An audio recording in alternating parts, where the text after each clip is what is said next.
Hello mga inday! So ito na naman tayo, maglalaba talaga ako ngayon mga inday kahit na maulan kasi lalaban ko talaga ang aking mga kumot kasi iba na talaga ang amoy niya mga inday. Maikukwento lang ako sa inyo mga inday, dito talaga sa ating pagpa-vlog na-realize ko talaga mga inday mahirap lalo na pag nag-edit ka. Pero syempre napinasok ko na itong pagpa-vlogging, pinagpatuloy ko yung mga inday no kasi malaki na rin kaya yung pinag-umpisahan ko. Nagpa-vlog na ako dati mga inday, mga since 2021, mga ganun, pero hininto ko siya ng 23 mga inday pero nahinayang ako mga inday kaya bumalik ako sa social media kung para talaga sa akin mga inday, para sa akin, pero syempre sama natin sa pagdadasal.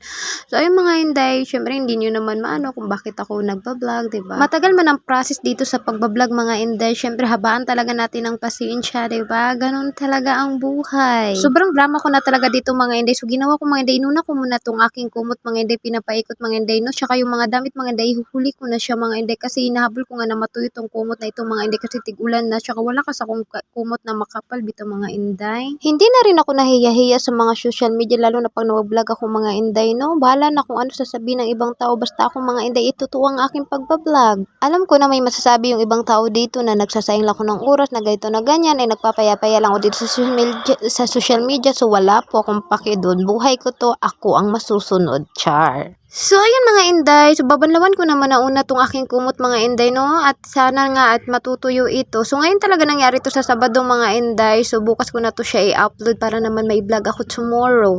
So, ayun mga inday. Pagkatapos ko banlawan ng aking mga kumot, tinidry ko na siya mga inday. So, isunod ko naman tong next batch na mga kumot mga inday. So, minsan talaga mga inday, marang tatama rin tayo sa pagbablog. Pero hindi na kasi nagpipiling vlogger na tayo. Kaya atin na talaga tong panindigan. So, ayun mga inday. Tapos na siya, syempre, sinalahay ko na to mga inday, no? Bisaya yun mga inday, sinampay ko na talaga tong aking laban mga inday, lalo na tong aking favorite na kumot.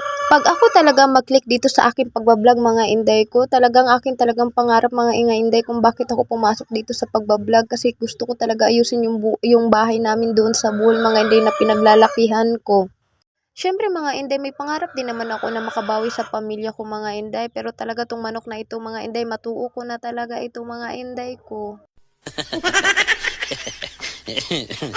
Nagpalit na ako ng tubig dyan mga inday kasi isasalang ko na naman yung mga puti at mga pambahay namin mga inday. So inano ko muna yan mga inday bago ko siya ipaikot-ikot yan mga inday. Pagkatapos yan mga inday, ikukusutin ko na po. So balik na naman tayo dun sa aking pangarap mga inday, no? Pag nag-click ang aking pagbibideo mga inday, bala ko talaga mga inday na uwi ako na Bohol kasi ang tagal ko na talaga hindi nakauwi. Siguro last uwi ko dun mga inday 2017 o ano na ngayon, diba?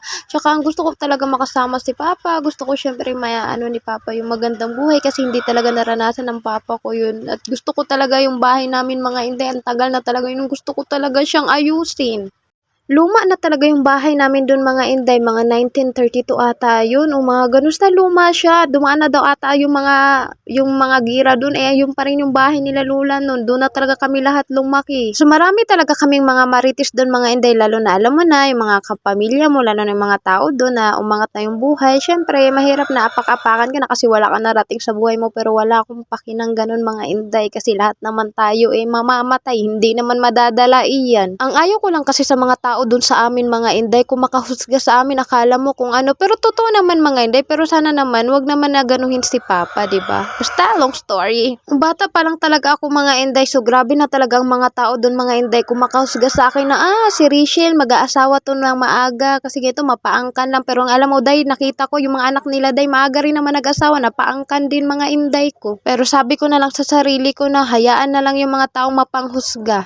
Kasi kung papatulan mo mga inday, lalo ka rin makasalanan. May mga ganyan talagang tao mga inday na perfect talagang tingin nila sa sarili nila. At buti na lang talaga ang aking papa mga inday, hindi na lang iniisip yung sinasabi ng mga ibang tao tungkol sa amin ng mga anak niya. Pero para sa akin, kung ano man nasasabihin ng ibang tao, pero kapatid ko pa rin sila.